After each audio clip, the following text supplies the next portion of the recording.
नमस्कार. दिवाळी सुरू झालेली आहे. आजचा दिवाळीचा तिसरा दिवस आणि पुढारी ऑनलाईन दीपोत्सव या कार्यक्रमामध्ये आपण अनेक वेगवेगळे बहुढंगी असे कार्यक्रम सादर करतो. आपण त्यांचा आनंद घेत आहात. आजचा तिसरा दिवस हा नरक चतुर्दशी आणि लक्ष्मीपूजनाचा. सकाळ झालेली आहे. पहाटे आपण अभ्यंग स्नान केलेलं आहे आणि अतिशय प्रसन्न वातावरणामध्ये फराळही सगळ्यांचं झालेलं असेल. आपण साहित्य फराळ, कला फराळ आज करणार आहोत. आज आपल्याकडे प्रमुख पाहुणे आलेले आहेत. ते भरतनाट्य मंदिराचे विश्वस्त आणि संगीत नाटकाचे दिग्दर्शक आणि अभिनेते रवींद्र खरे. रवीजी नमस्ते. स्वागत या व्यासपीठावर. नमस्ते. आज रवीजी संगीत नाट्य असं नुसतं शब्द उच्चारला की रवी यांच्या मुखातून या सगळ्या संगीत नाटकांचा, नाट्यसृष्टीचा धबधबाच बाहेर पडतो. आपण आता बघूया की त्यांच्या आपण प्रश्न विचारण्याचीही गरज नाही. केवळ संगीत नाटक याच्याविषयी बोला असं त्यांना सांगितल्यानंतर संगीत नाटक चालू झालं. म्हणजे मुख्यतः मराठी नाटक जे चालू झालं ते विष्णुदास भावे यांनी 1843 साली पहिलं नाटक, मराठी नाटक केलं आणि 1880 मध्ये किर्लोस्करांचं, अण्णासाहेब किर्लोस्करांचं शाकुंतल, जे कालिदासाच्या अभिज्ञान शाकुंतलावर आधारित, त्याचं मराठी रूपांतर त्यांनी केलं आणि 1880 ला मराठी रंगभूमीवरचं पहिलं संगीत नाटक शाकुंतल अवतरलं आणि त्याला 140 वर्ष पूर्ण झालेली आहेत. आणि या 140 वर्षाच्या मराठी संगीत रंगभूमीचा आढावा आणि त्या रंगभूमीवरची स्थित्यंतर कशी कशी होत गेली, कोणकोणती पर्व आली आणि या मराठी रंगभूमी, संगीत रंगभूमी आज कोणत्या टप्प्यावर उभी आहे आणि पुढे तिची वाटचाल कशी होईल, कशी होऊ शकते, या मराठी रसिकांना आणि मराठी रसिकांमधल्या तरुणांना हे संगीत नाटक आपल्याकडे खेचण्यामध्ये कितपत यशस्वी ठरतं आहे आणि ठरण्यासाठी काय करावं लागेल याचा बारकाईनं अभ्यास करणारे एक अभ्यासक, एक चिंतक म्हणून आपण रवी यांच्याकडे पाहतो. आपण गप्पांची मैफल ही पुढारीच्या सगळ्या संपादकीय वर्गाबरोबर आजच्या सकाळी आपण आयोजित केली आपल्या सर्व लाखो रसिकांसाठी. आणि पुढारीच्या या ऑनलाईन व्यासपीठाला अक्षरशः खऱ्या अर्थानं लक्षावधी रसिकांचा पाठिंबा आणि सहभाग लाभतो.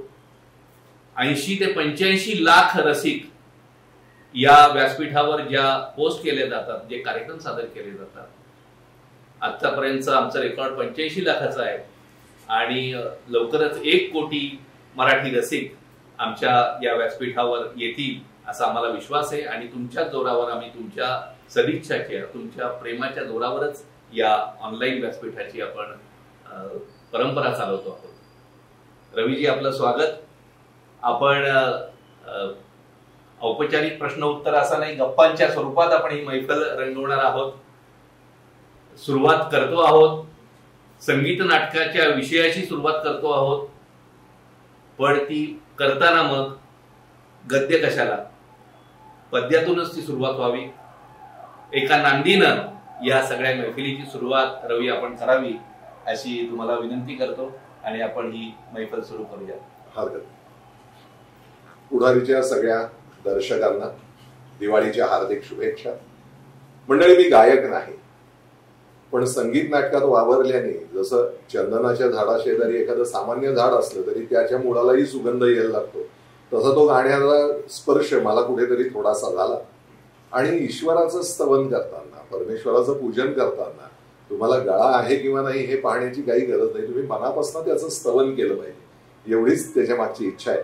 आणि म्हणून मी आता जो उल्लेख सुनीलजींनी केला, शाकुंतल नाटकाची नांदी, की जी पुण्यामध्ये 31 ऑक्टोबर 1880 ला प्रथम गायली गेली त्या नांदीनीच सुरुवात करतो. त्या नांदीतला एक अंतरा मी गाईन आणि मग नंतर आपण गप्पांकडे वळूया.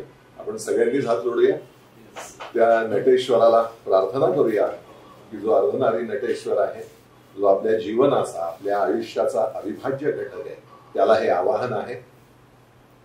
पंचतुंड नररुंड मालधर, पंचतुंड नररुंड मालधर, पार्वतीश आधी नमितो, पार्वतीश आधी नमितो, विघ्न वर्ग नग भग्न कराया, विघ्न वर्ग नग भग्न कराया, विघ्नेश्वर गणपती मगतो, विघ्नेश्वर गणपती मगतो, पंचतुंड नररुंड मालधर, ईश्वराचा लेश मिळे जरी, मूढ यत्न शेवटी जातो, या न्याये बलवत कवी निज वाक पुष्पी, रसिकार्चन करितो, पंचतुंड नररुंड मालधर, पंचतुंड नररुंड मालधर, पंचतुंड नररुंड मालधर. रवीजी, आपण नांदी सादर केली आणि नांदी तुम्ही सादर करत असतानाच एक प्रश्न मनामध्ये असा नांदीविषयीच आला. संगीत नाटकाची सुरुवात नांदीने होते, तर नांदी म्हणजे नाटकाची सुरुवात काय, नेमकं नांदी मागचं उद्देश काय होता, आणि नांदी शंकराची, आपण आता अर्धनारी नटेश्वराचा उल्लेख केला, तर शंकराचीच नांदी असते का? नेमकं नांदी म्हणजे संगीत नाटकाचं काय अंग आहे हे थोडं आम्हाला समजून. तो थोडा आपल्या एक संस्कृतीचा भाग आहे. प्रत्यक्षात स्टेजवरती जेव्हा तुम्ही बघता तेव्हा तिथे एक स्वस्तिक काढलेलं असतं आणि त्याची पूजा होते. स्वस्तिक हे ब्रह्माचं चिन्ह आहे. गती, कालगती अखंडित आहे, ते कालगतीचं ते पूजन आहे आणि म्हणून ते ब्रह्माचं पूजन. आणि ब्रह्माचं का, तर ब्रह्मा सृष्टीची निर्मिती करतो आणि नाटककार हा एका वेगळ्या सृष्टीचीच रंगभूमीवर निर्मिती करत असतो. एक वेगळी सृष्टी तो तिथे निर्माण करणार असतो, म्हणून ते ब्रह्माचं पूजन होतं. परंतु आपल्याकडे नाट्यशास्त्रात भरतमुनींनी असं सांगितलं की ब्रह्माचं हे नाट्यशास्त्र ब्रह्माने आधी शंकराला शिकवलं. अर्धनारी नटेश्वर त्याला का म्हणतात त्याचंही कालिदासांनी स्पष्टीकरण दिलेलं आहे की त्याला ते शिकवलं, त्यांनी ते नारदांना शिकवलं आणि नारदांनी आपल्याला शिकवलं माणसांना, अशी ती उतरंड आहे. म्हणून आपल्यापर्यंत कोणाच्या माध्यमातून आलं, म्हणजे ही ज्ञानगंगा कोणाच्या जटेतनं आली, तर शंकराच्या, म्हणून आपण शंकराचं पूजन करतो. पण ह्याच्यामध्ये गणपतीचा सुद्धा या नांदीत उल्लेख होता. पण शंकराचं पूजन का ते सांगतो. कालिदासाचा श्लोक आहे की देवानाम इदम आमनंती मुनया कांतम क्रतुम चाक्षुषा, रुद्रेणे इदम उमा व्यतिकरे स्वांगे विभक्तम द्विधा, त्रैगुण्योद्भव मात्र लोकचरितम नाना रसम दृश्यते, नाट्यम भिन्न रुचेर्जनस्य बहुधा अपि एकम समाराधनम. देवांनाही आवडणारा हा नेत्रयज्ञ आहे. कालिदास त्याला शो नाही म्हणत आहे, प्रयोग किंवा खेळ नाही म्हणत आहे, तो म्हणतो हा नेत्रयज्ञ आहे. रंगभूमीवर चाललाय, ही यज्ञभूमी आहे आणि यज्ञ चाललाय. आता तुम्ही म्हणाल यज्ञ कसला, आणि यज्ञ असेल तर तो प्रज्वलित पाहिजे, त्यात काहीतरी जाळावं लागतं ना, यज्ञामध्ये काहीतरी समिध्या टाकाव्या लागतात.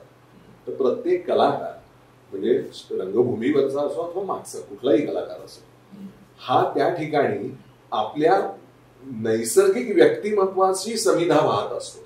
आणि नाटकात दुसऱ्या लेखकांनी दिलेलं किंवा नटेश्वरांनी दिलेलं दुसरं रूप धारण करून तिथे वावरत असतो. ती समिधा, तर यज्ञ का म्हणलं तर त्यात तुम्ही तुमचं वैयक्तिक सगळ्या गोष्टी त्या क्षणी टाकून द्यायला लागतात, जाळाव्या लागतात.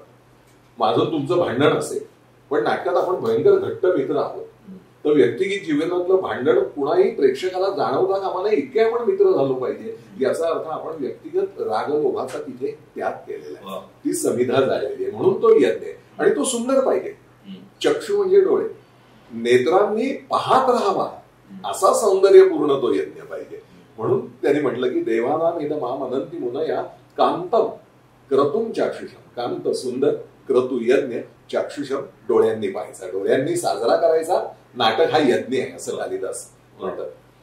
रुद्रेने इदम उमा व्यतिकरे, म्हणजे शंकराने स्वतःलाच विभक्त केलं आणि नर आणि नारी हे जन्माला आले. हे मूळ शास्त्रीय तत्व आहे की प्रत्येक पुरुषामध्ये नरनारी असतात का? असतात.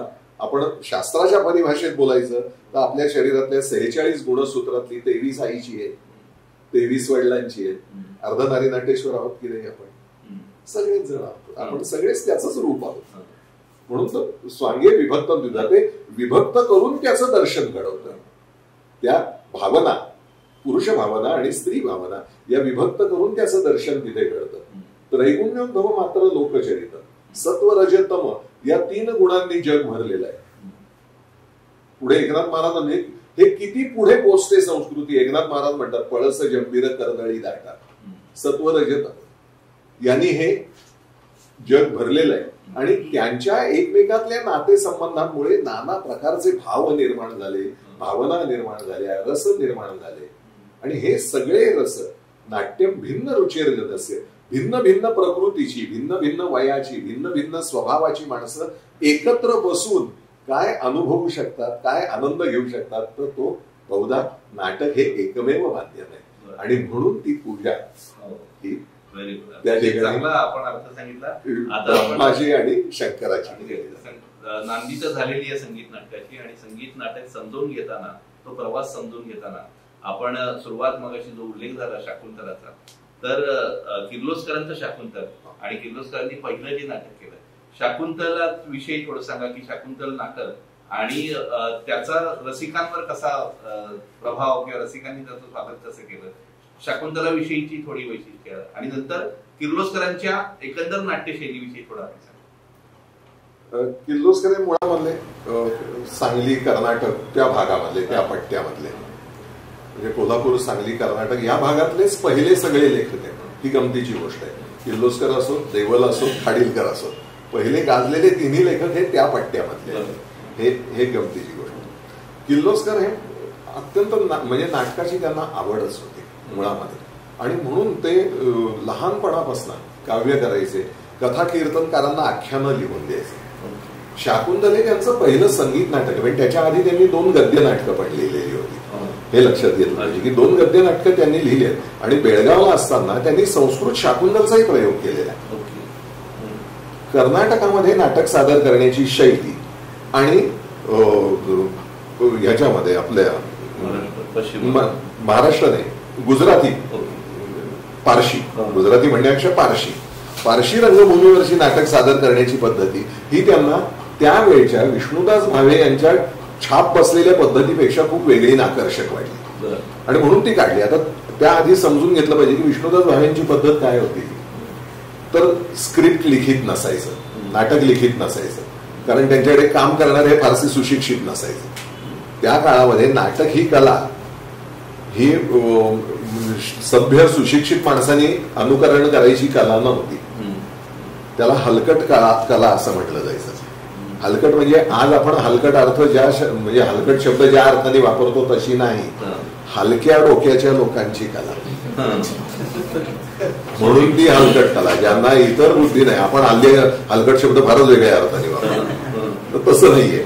तर ती हलकट कला म्हणून मानली जायची. आणि मग त्याच्यात काय असायचं की सूत्रधार, ज्याला सगळं नाटकनी थीम पाठ असायची, तो स्टेजवर कायम बसलेला, पात्रांना इम्प्रुव्हाइज करायला सांगितलेलं असायचं की आपण डायलॉग म्हणा, ही कथा आहे आणि आपल्याला अशी शेवटापर्यंत न्यायची आहे आणि तुमचे वाक्य म्हणा. म्हणजे लोकनाट्यामध्ये जे इम्प्रुव्हायझेशन असतं ते नाटकातही होतं त्या काळामध्ये. आणि ते इम्प्रुव्हायझेशन व्हायचं. आणि ते आणले तर त्यात एक विदूषक पात्राची भूमिका असायची, तो विद्वान असायचा. हे कुठे गडबड होते म्हटलं की तो मध्ये घुसायचा. पण त्याच्यामुळे व्हायचं काय की गाणी सगळी असायची ती सूत्रधारच म्हणायचा. म्हणजे तिथे प्रेमप्रसंग चालू आहे आणि मी तुझ्यावर प्रेम करतो असं म्हणलं की तो सूत्रधाराकडे पाहिजे, मग तो प्रेमगीत गाणं. म्हणजे यांच्या प्रेमप्रसंगातही सूत्रधार तिथे, विदूषक तिथे. हे भावेंच्या काळात. आणि अशी नाही म्हणलं तरी जवळपास 37 वर्षे ही रंगभूमी चालली ना. त्याला भावे छाप नाटकं म्हणतात. तर ती चालली ना, भाव्यांची रंगभूमी चालली. किर्लोस्करांनी त्याला बदल घडवला. किर्लोस्करांनी जे ते पात्र आपापलं गाणं म्हणेल त्याला लिखित स्क्रिप्ट असेल. आता किर्लोस्करांच्या आधी अशी स्क्रिप्ट किंवा हे नव्हती का? होती. मग शाकुंतलचं वैशिष्ट्य काय, शाकुंतल का गाजलं एवढं? तर मगाशी म्हणल्याप्रमाणे इतर नाटक कंपन्या ही नाटकं करायच्या, पण त्या त्या कंपन्यांमध्ये कुणी विद्वान किंवा शिकलेले नसायचे. किर्लोस्करांच्या ह्या नाटकामध्ये ग्रॅज्युएट असलेले लोकही होते. त्या काळात 1880 साली ग्रॅज्युएट असलेले किंवा पदवी घेतलेल्या लोकांनी तोंडाला रंग लावणं हीच एक वेगळी क्रांती होती. आणि ह्या नाटकासाठी म्हणून ही लोक त्यात आहेत म्हणल्यावर त्यावेळी लोकमान्य टिळकांपासूनचे जे सगळे पुढारी किंवा ज्यांना समाज मान्यता होती त्यांनी एक पत्रकावर सह्या केल्या होत्या की हे नाटक पहा आवर्जून लोकांनी. त्यामुळे एक त्याला वेगळाच माहोल झाला की एवढी सुशिक्षित लोक हे काम करतायत वगैरे वगैरे. आणि त्याच्यामुळे त्या नाटकाला पहिल्या प्रयोगापासूनच जी पकड घेत गेली आणि एक म्हणजे ठाकून ठोकून तालीम घेणं नाटक बसवलेलं म्हणजे भाव्यांच्या याच्यातला जो विस्कळीतपणा होता तो याच्यामध्ये हे सुसूत्र होतं. तिथे तो वाक्य आलंच पाहिजे, तिथे ते हे झालंच पाहिजे, तिथे ते गाणं आलंच पाहिजे, तिथे सूर आलाच पाहिजे पेटीचा. हे सगळं त्या काळामध्ये होतं. म्हणजे संगीत नाटक चळवळीमध्ये किंवा परंपरेमधला जो पहिला भाग भावेंचा होता त्याला वेगळं वळण दिलं किर्लोस्करांनी असं आपल्या ही पहिली क्रांती. आता शाकुंतल नंतर किर्लोस्करांनी पुढं काय म्हणजे शाकुंतल एवढं लोकांना त्यानंतर किर्लोस्करांना की शाकुंतल झालं पण त्यात सगळा कथेकरी भाग आला. म्हणजे आर्या, दिंडी, कामादा ह्या वृत्तांमधलीच सगळी गाणी आली. गाणी भरपूर. मग किती गाणी आली असतील तुम्हाला कल्पना आहे का?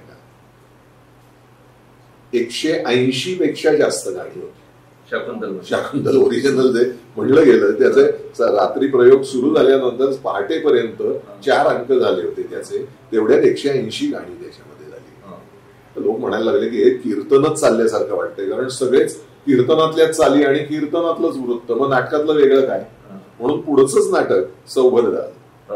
मग सौभद्रमध्ये त्यांनी जवळपास निम्म्याहून जास्त पदांच्या चाली, निम्म्याहून अधिक पदांच्या चाली या त्या काळातल्या लोकप्रिय लावण्यांच्या चाली घेतल्या आणि त्याच्यामध्ये संमिश्रता आली. म्हणजे कीर्तनातल्या चाली राहिल्याच, म्हणजे आर्या राहिलीच त्याच्यामध्ये की अर्जुनाला ब्राह्मण भेटायला येतात कशासाठी तर त्यांच्या गायी चोरांनी नेल्या म्हणून.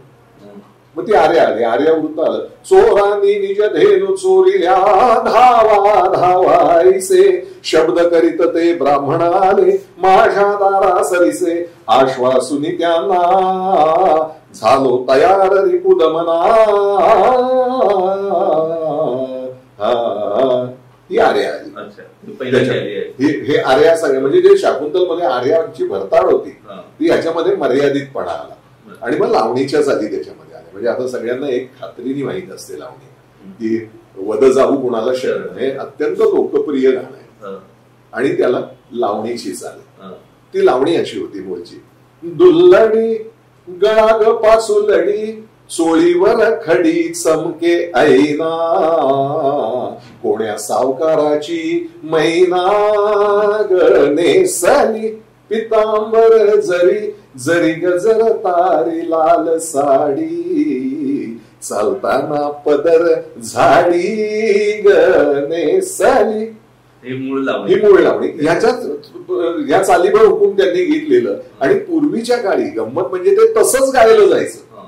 आत्ताची चाल आपण गातोय तशी गात नव्हते. ओरिजिनली ते तसंच गायलं जायचं. म्हणजे नेसले हा जो ठसका आहे त्याच्यामधला तो वद जाऊ कुणाला शरण ग वद जाऊ कुणाला शरण करील जो हरण संकटाचे.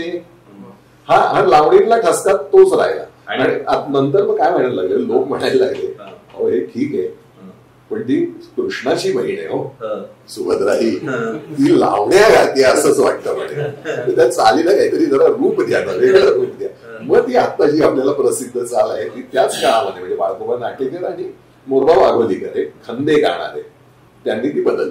संगीत सौभद्राचं त्यानंतर काय किती चाली 1882 मध्ये संगीत सौभद्र जे आलं ते 1920 साली सुद्धा संगीत सौभद्राची मोहिनी आजही मराठी रसिकांवर आहे. त्याचं कारण या वेगळ्या फॉर्मला आहे का? नाही फक्त तेवढ्यालाच नाही. म्हणजे तो एक त्याच्यातला भाग झाला. शेवटी रसिक रंजन हा भाग आहे ना नाटकाचा. त्यामुळे हे रंजन तर झालंच त्याच्यामध्ये. पण त्याच्यामध्ये अनेक पदर आहेत त्याला अनेक पदर आहेत. असं झालं की संगीत नाटक कशाला म्हणायचं तर नाटकात गाणी घातली म्हणजे संगीत नाटक होत नाही. हे पहिलं लक्षात घेतलं पाहिजे. गाणं हा डायलॉगचा फॉर्म पाहिजे. नारद विचारतात अर्जुनाला, अरे पण तू आता निघालायस. क्षमा करा, अर्जुन विचारतात नारदांना की मुनीवर तुम्ही एवढ्या गडबडीने निघालाय कुठे? ते म्हणतात तुला माहित नाही, कमाल आहे, आपण सांगा कुठे निघालं. लग्नाला जातो मी. हे उत्तर आहे. हे गाणं काढलं नाटकातलं तर नाटक पुढे नाही जाऊ शकत. हे त्यातलं महत्वाचं लक्षण आहे की संगीत नाटकाला ते पाहिजे की तो it is a form of dialogue. तो डायलॉगचा फॉर्म आहे. आता सौभद्रावरनं पुढे जात असताना सौभद्राच्या मधलं आताच्या सकाळच्या वेळेचं एक आमची फरमाईश जी आहे ती काय पहाट झालेली आहे. प्रिय पहा, प्रिय पहा. गाड्यातून ऐकणं म्हणजे हे गाणं कृष्णाने म्हणायच्या ऐवजी बलरामानी म्हणलंय असं वाटतं. प्रिय पहाच्या सुरावट होऊ द्या. सांग, तुमच्या मगाच्या प्रश्नातला एक मुद्दा थोडा राहिला तेवढा स्पष्ट करतो, मग ते तुम्हाला जाणं की त्या काळात कल्पना करा 1882 सालची सामाजिक व्यवस्था काय होती. मुलगी 12-13 वर्ष 14 वर्ष झाली की तिचं लग्न केलं जायचं. तिला कोण विचारत होतं का तुला कसा नवरा हवाय, हा पसंत आहे का? नाही. आई वडील जाऊन ते घर बीर बघायचे, घराणं बघायचे, इतिहास बघायचे त्यांना, आणि आपली मुलगी इथे शेवटपर्यंत सुखात तिला 2 वेळा काही कमी पडणार नाही याची काळजी घेऊन त्या मुलीचं लग्न लावून दिलं जायचं. त्या नाटकामध्ये पहिल्यांदा म्हणजे बायकांना सौभद्रा आवडायचं कारण असं आहे की रुक्मिणीच्या तोंडी वाक्य आहे की अहो पण सुभद्रा वंशांना नवरा पसंत आहे की नाही हे विचारणार आहात की नाही? त्यांना जिथे राहायचंय, ज्यांच्या बरोबर राहायचंय, त्याला त्यांची पसंती आहे की नाही हे विचारणार आहात की नाही? हा क्रांतिकारक विचार होता त्याच्यात. हे लक्षात घ्या. 1882 साली हा क्रांतिकारक विचार होता की मुलीला विचारलं पाहिजे की तुला हा नवरा पसंत आहे की नाही. हे किती काळाच्या पुढे होतं हे लक्षात घ्या. 50-60 वर्ष काळाच्या पुढे होतं. आपल्याकडे नंतर 40-50 साली विचारायची पद्धत सुरू झाली मुली. त्याच्या आधी 50-60 वर्ष त्यांनी हा विचार मांडला होता त्या नाटकात. हे त्यातलं महत्वाचं होतं की तिच्या मुलीच्या मनासारखं व्हायला पाहिजे. मुलीचं प्रेम आहे ते पूर्तता व्हायला पाहिजे आणि भाऊ त्याच्यासाठी झटतोय. कृष्ण आपल्या बहिणीचं प्रेम सफल व्हावं म्हणून झटतोय. त्यावेळेचा तो प्रसंग आहे की तो रुक्मिणीलाही काही सांगत नाही. तर रुक्मिणी म्हणते की मला का नाही सांगितलं हे सगळं. तर तो म्हणतो बायकांच्या तोंडात तिळ देतो. एकाचं 2 झालं तर सगळी मसलत फसेल आणि सुभद्रेचं काम यशस्वी होणार नाही. पण ती म्हणते की मी तुमची बायको, इतकी वर्ष मी तुमच्याबरोबर राहिली, आपला प्रेमविवाह आहे, तुम्हाला अजून माझ्याबद्दल खात्री नाही का की मी असं काही बोलणार नाही? मग कृष्ण सगळं सांगतो तिला आणि मग ते गप्पा मारत हे रात्री त्यांच्या महालात चाललंय आणि पहाट होते आणि कृष्ण म्हणतो बघता बघता रात्र सरून उषकाल केव्हा झाला कळलंच नाही. प्रिये पहा, प्रिये पहा, रात्रीचा समय सरुनी, रात्रीचा समय सरुनी, येत उषकाल हा. प्रिये पहा, प्रिये पहा, थंडगार वात सुटत, दीप तेज मंद होत, दिग्वदने स्वच्छ करीत, अरुण पसरी निज महा. प्रिये पहा. मला सांगा आजकाल कोणाचं तरी पहाट अशी होते का? प्रेक्षकांनाही विचारते मी की नवरा किंवा बायको अशी पहाटे उठून छान गाणं म्हणते आणि आपल्या प्रिया नवऱ्याला किंवा बायकोला जागा करते, असं घडत नाही. ती प्रसन्नता संगीत नाटकातली आहे खरं सांगायचं. एकंदर मराठी संगीत रंगभूमीच्या वाटचालीत 140 वर्षाची वाटचाल आपण थोडक्या काळात उलगडतो आणि त्यामध्ये मराठी रंगभूमीचा, संगीत रंगभूमीचा मानदंड असलेल्या सौभद्रवर आपण थोडं अंमल रेंगाळलो तर काही फारसं क्षम्य मानून घेता येईल. आपण पुढे जाऊया. आता किर्लोस्करांची, त्यानंतरच्या किर्लोस्करांच्या नाटकांचा आपण थोडा आढावा घेऊन मग पुढचं पर्व कोणतं होतं सांगतो. नाही काय झालं सांगतो. त्यानंतर सौभद्र झालं 82 साली आणि किर्लोस्करांनी रामराज्य वियोग लिहायला घेतलं, पण ते नाटक लिहून पूर्ण झालं नाही. तरी देखील त्याच्या 3 अंकाचा प्रयोग पहिला सादर केला गेला, पण ते नाटक पूर्ण व्हायच्या आतच किर्लोस्कर वारले वयाच्या अवघ्या 43व्या वर्षी. त्यांना डायबेटीसचा खूप त्रास होता आणि ते बरे होऊ शकले नाही, ते वारले. मग त्यानंतरची जी धुरा होती ती त्यांच्या शिष्याच्या खांद्यावर आली, देवलांच्या. आता हे कसं, तर गंमत म्हणजे तुम्ही शाकुंतल बद्दल आपण मगाशी एवढं बोललो, पण किर्लोस्करांच्या शाकुंतलमध्ये शकुंतलेला एकही गाणं नाही. दुष्यंताला 111 गाणी, पण शकुंतलेला एकही गाणं नाही. असं का? तर जी शकुंतला निवडली होती म्हणजे तो मुलगाच होता. बाई हे लक्षात घ्या, पुरुष स्त्री भूमिका करायचे. शंकरराव मुजुमदार, त्यांना गाता येत नव्हतं, त्यामुळे त्यांनी गाणी लिहिली नाही. आणि मग नंतर गाणारी शकुंतला मिळाल्यानंतर त्यावेळी ते सौभद्रामध्ये अडकलेले होते लेखनामध्ये. त्यांनी देवलांना सांगितलं की शकुंतलेची गाणी तुम्ही लिहा, म्हणून देवलांनी शकुंतलेला 11 गाणी घातली. ती सगळ्यांना माहीत आहे, तीच शकुंतलेची गाणी म्हणून प्रसिद्ध आहे. ती देवलांची 11 गाणी आहेत. म्हणून देवल हे तालीम मास्तर झाले. आणि मग पुढे देवलांचा कालखंड सुरू झाला. देवलांनी जी नाटकं लिहिली ना, त्यातली बहुतांश नाटकं आपल्याला कल्पना येणार नाही, पण ही अनुवादित किंवा दुसऱ्या भाषेवरना घेऊन केलेली नाटकं आहे. एक नाटक स्वतंत्र, पूर्णपणे स्वतंत्र आहे त्यांचं, ते म्हणजे शारदा. जरठ कुमारी विवाह या विषयावरचं ते नाटक. आणि त्या काळामध्ये ते खूप होत होतं.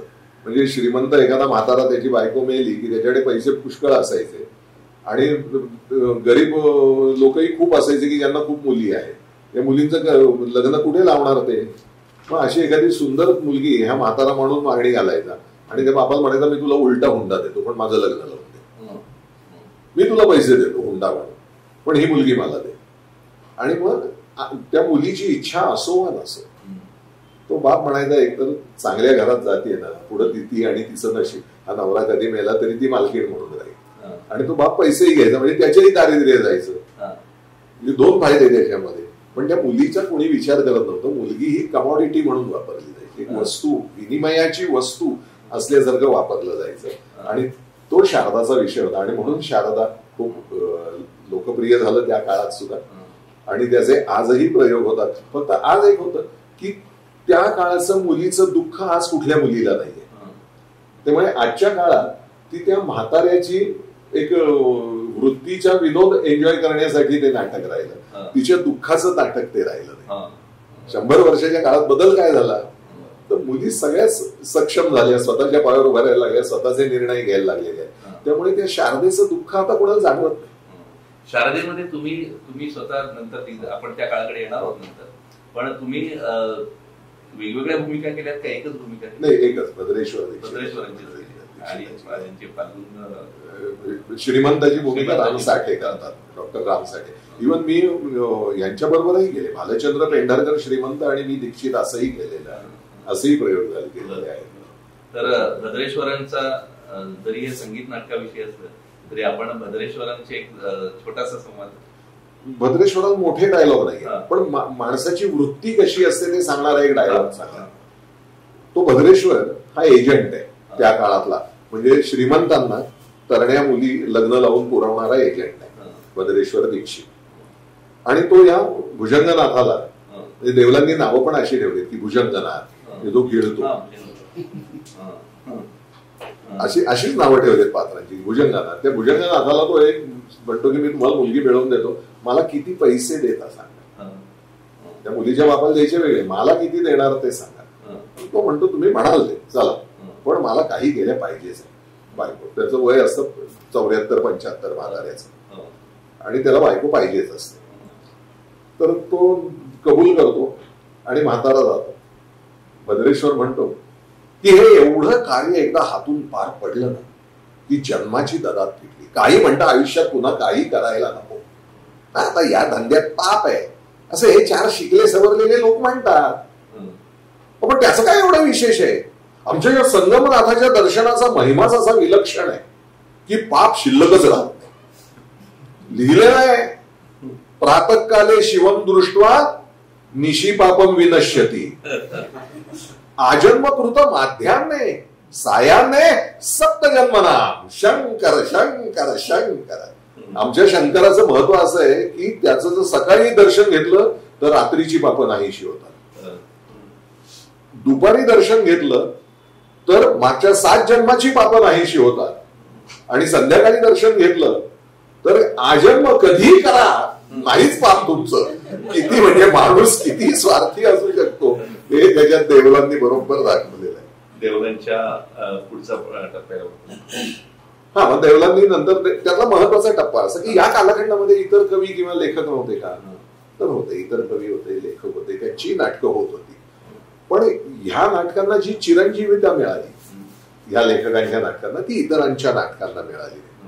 आता श्रीपाद कृष्ण कोल्हटकर उत्तम लेखक, राम गणेश गडकर यांनी त्यांना आपलं गुरु मानलेलं आहे. आत्र्यांनी राम गणेश गडकर यांना गुरु मानलेला आहे. म्हणजे ही परंपरा बघण्यासारखी आहे. आणि त्यांनाही परंपरेला फाटा देऊन काहीतरी करायचं ही तारुण्याचं लक्षणच आहे ना. प्रथित यश जी हे आहे त्याच्या विरुद्ध काही करायचं. पण परवा फार आमचे सतीश आळेकर फार छान बोलले. ते म्हणले की क्रांती करायची असेल किंवा तुम्हाला संस्कृतीला वेगळं वळण द्यायचं असेल तर त्यासाठी आधी मूळ संस्कृतीला शरण जावं लागतं, ती समजून आत्मसात करावी लागते, मग नेमकं वेगळं काय करायचं हे कळतं. वरवर बघून तुम्ही वेगळं काही करायला गेलात तर त्यातनं काही निष्पन्न होत नाही. आणि म्हणून ह्या टप्प्यामध्ये कालखंडामध्ये सुद्धा श्रीपाद कृष्णांनी हे कीर्तनकरी बाजाचं म्हणजे नटी सूत्रधार प्रवेश, मग त्याच्यामध्ये नाटकाचा विषय कोणता ते नटी सूत्रधार सांगणार, हे सगळं जे आहे हे याला फाटा देऊन त्यांनी सुरुवातीला काहीतरी म्हणजे नांदी टाळली, पण काहीतरी नाच गाण्याचं गाणं गीत असं त्यांनी ठेवलंच. म्हणजे नांदी हा शब्द गेला पण तिथे गाणं आलंच दुसरं काही नाही. आता ते सांगतो की त्यामुळे त्यांची नाटकं ही किर्लोस्करांच्याच रंगभूमीवर बरीचशी आली. किर्लोस्करी रंगभूमीला छेद देणारे म्हणून ज्यांचं जिद्द होती त्यांची सुरुवातीची नाटकं किर्लोस्करी रंगभूमीवरच आली. हा त्यातला गमतीचा भाग आहे. आणि मग देवलांनी त्यानंतर जी इतर नाटकं देवलांची प्रसिद्ध आहेत त्याच्यामधलं संशय कल्लोळ प्रसिद्ध आहे, त्यांचं शेवटचं नाटक. हे नाटक मूळ ऑर्थर मर्फीच्या ऑल इन द रॉंग या इंग्रजी नाटकावरनं घेतलेलं आहे. पहिलंच नाटक का संगीत असं की जे इंग्लिशवर नाही, आधी नाटकं होत होती, त्याला बुकिश नाटकं म्हणायचे. ती नाटकं करत होते ना, त्या काळातले तरुण करत होते, पण त्याचा इतिहास फार टिकाऊ राहिला नाही कारण त्याची लोकप्रियता पुढे राहिली नाही. त्या काळातच ती नाटकं ओसरून गेली. लोकप्रिय झालेलं हे पहिलं. हा नाही, इतरही थीम बऱ्याच आहेत. म्हणजे जसं अनेक चित्रपटांच्या थीम या इंग्रजीवरच घेतलेल्या असतात आपल्याकडे, तशी नाटकांच्या सुद्धा देवलांच्याही नाटकांमध्ये ऑथेल्लो वगैरे शेक्सपियरच्या नाटकांवर देवलांनी लिहिली, पण कुठेही त्याला शेक्सपियरचा वास येऊ दिला नाही. सौभद्र नंतर संशय कल्लोळचंच नाव घेतलं जातं अजूनही. नाही, मध्ये एक नाटक झालंय ते म्हणजे मृच्छकटिक देवलांचं. पण त्याच्या आधी तात्या गोडबोले यांनी मूळ मृच्छकटिक शूद्रकाचा आहे, तो कालिदासाच्याही पूर्व आधीचा कवी आहे. ते खूप मोठं 10 अंकी आहे. आता आपल्या लोकांना माहीत नसतं म्हणून गंमत जाता आता सांग. आपण सहज म्हणतो हे काय प्रकरण आहे कळत नाही. प्रकरण याचा अर्थ 10 अंकी नाटक. 10 अंकी नाटकाला प्रकरण म्हणतात. एवढं मोठं असावं लागतं तर ते प्रकरण. ते मृच्छकटिक हे प्रकरण आहे, 10 अंकी नाटक आहे. आणि एवढा ठोकळा आहे तो तात्या गोडबोले यांचा. तो माझ्याकडे आहे, कधीतरी मी तुम्हाला दाखवू शकेन. माझ्याकडे ते पुस्तक आहे. 1800 केव्हा तरी सालात छापलेलं आहे. 1880 वगैरे 90 त्या काळात लिथो प्रेसवर छापलेलं आहे. तर ते देवलांनी वाचलं आणि देवलांच्या लक्षात आलं की हे छान आहे, ह्याच्यावरच हे करायचं म्हणून त्यांनी मृच्छकटिकच लिहिलं. त्याच्यावर त्याची प्रस्तावना गमतीची आहे की तात्या गोडबोलेंचं खूप विस्तृत आणि पाल्हाळ असलेलं आहे 10 अंकी नाटक आहे म्हणून मी ते सुटसुटीत 7 अंकात केले. म्हणजे 7 अंक हे त्या काळात सुटसुटीत होत होते हे लक्षात ठेवा. कालगती कशी की 10 अंक मोठे, 7 अंक. आज आपण 2 अंकावर आलेलो. ही कालगती असते त्याच्यामध्ये. तर ते त्यांनी केलं. पण ही लोक गुणग्राहक होती. तात्या गोडबोलेंच्या नाटकातले जे उत्तम श्लोक होते ते देवलांनी जसेच्या तसे वापरले. त्यात मोडतोड करायला गेलेले. जे चांगलं आहे ते चांगलं लोकांपर्यंत मला पोहोचवायचं. मी माझ्या नाटकात पोहोचवे. तात्यांचं नाटक नाही ना चालत, मग त्यातली चांगली गोष्ट मी माझ्या नाटकांना लोकांपर्यंत पोहोचवे. मृच्छकटिकचं वैशिष्ट्य तुम्हाला काय खरं सांगायचं ना तर आजच्या काळात ते न पटणारी गोष्ट नाही. ती एक त्या चारुदत्ताला मुलगा आहे, बायको आहे, बायको मुलगा सगळं आहे, घरामध्ये आई आहे. आणि असं असतानाही नाटकभर त्याचं एका गणिकेबरोबर असलेल्या प्रेमप्रसंगांच्या चर्चा आहे सगळ्या. आता त्यात आजूबाजूला म्हणजे ताटाच्या आजूबाजूला जो मसाला काय लागतो तर त्याच्यामध्ये राज्यक्रांती आहे, मग चोरीचा सीन आहे, मग चोर आणि त्या गणिकालयातली दुसरी एक मुलगी, तिचं एक प्रेमाचं उपकथानक त्याला आहे. म्हणजे हल्लीच्या हिंदी सिनेमासारखा तो सगळा तो सिनेमा आहे. आणि म्हणूनच त्याच्यावरती सिनेमा आला हिंदी उत्सव आपण सगळे पाहिला तो त्याच्यावरच आला. कारण हिंदी सिनेमा लागणारं सगळं त्या नाटकामध्ये वृक्षगटीमध्ये. पण मग नंतर आपण पुढे येऊया. देवलांचं शारदा हा त्यातला महत्वाचा टप्पा की जे 1900 सालाच्या आधी झालेलं नाटक. आणि मग 1900 सालानंतर 1905 साली बालगंधर्व प्रथम रंगभूमीवर आले. एक दिसत आपण या बालगंधर्वांच्या पर्वाकडे येताना संशय कल्लोळ आपण उल्लेख केला, तो पुढे घेऊ कारण ते बालगंधर्वांच्याच कंपनीचं नाटक. ओके बरं. म्हणून तो मी आता टाळला तो की तो पुढे येणार आहे. संशय कल्लोळ 1916 साली आलाय. हे जे all in the wrong Arthur मर्फीचं आहे त्याचं ऑर्थर मर्फीनी कशावरनं घेतलं तर गानारेल ह्या फ्रेंच नाटकावरनं घेतलं, मोलियरच्या. आणि असं सांगितलं जातं की मोलियरने ते कुठल्या तरी स्पॅनिश नाटकावरनं घेतलं होतं, त्याचं नाव मलाही माहित नाहीये. बालगंधर्व युगाचा आपण उल्लेख करतो. आपण आता बालगंधर्व आणि खरं सांगायचं तर आपला पुढारी कोल्हापूरशी खूप संबंध. त्याचं कारण असं की बालगंधर्व ही पदवी टिळकांनी दिली. 9 वर्षाचे असताना त्यांचं गाणं ऐकलं की अरे हा तर बालगंधर्वच गातोय असं ते म्हणले. आणि ते चिकटलं त्यांना. बालगंधर्व ही पदवी कायमची चिकटली त्यांना. आणि किर्लोस्कर नाटक मंडळीमध्ये त्यांनी काम करावं अशी सगळ्यांची इच्छा होती. म्हणून त्यांची ट्रायल किर्लोस्कर नाटक मंडळीत घेतली. नारायणराव राजहंस नारायणराव राजहंस त्यांचं आडनाव राजहंस. त्यांचा जन्म पुण्याचा आहे. शुक्रवार पेठेत बदामी हौदाजवळ मोरगावकरांच्या वाड्यातला त्यांचा जन्म पुण्यामधला. कारण काय झालं तुमच्या ते विकिपीडियावर वगैरे सगळीकडे चुकीचं लिहिलंय. नागठाण्याचा जन्म लिहिलाय. ते त्यांच्या घराण्याचं मूळ गाव आहे. पण बालगंधर्वांचा जन्म पुण्यामध्ये शुक्रवार पेठेमध्ये झाला. तर त्यांना तिथे नेलं त्यावेळी बालगंधर्वांचं वय होतं 15-16. आवाज फुटायला लागलेला होता. आणि किर्लोस्कर नाटक मंडळीच्या त्यावेळेच्या लोकांनी त्यांची गाणं ऐकलं आणि तो फुटलेल्या आवाजातलं होतं. त्यांनी सांगितलं फुटक्या काठाचं मडकं आम्हाला नको अशी संभावना केली. पण त्यांचे गुण लोकांना माहीत होते. मग शाहू महाराजांनी सांगितलं या पोराला तुमच्याकडे घ्या. शाहू महाराज मध्ये पडले या मुलाला तुमच्याकडे घ्या. हा मुलगा चांगला होईल पुढे गाणारा होईल. आणि म्हणून शाहू महाराजांसमोर त्यांचं गाणं झालं. शाहू महाराजांनी त्यांना विचारलं काय रे काय गातोस पोरा. तर बालगंधर्वांनी लक्षच दिलं नाही तिकडे. 2दा विचारल्यावर शाहू महाराजांच्या लक्षात आलं त्याला ऐकू येत नाही. म्हणून त्यांनी विचारलं तुला ऐकू येत नाही का. तो म्हटले हो उजव्या कानाने मला ऐकू येत. मग शाहू महाराजांनी मिरजेच्या मिशन हॉस्पिटलमध्ये औषधोपचाराची व्यवस्था केली.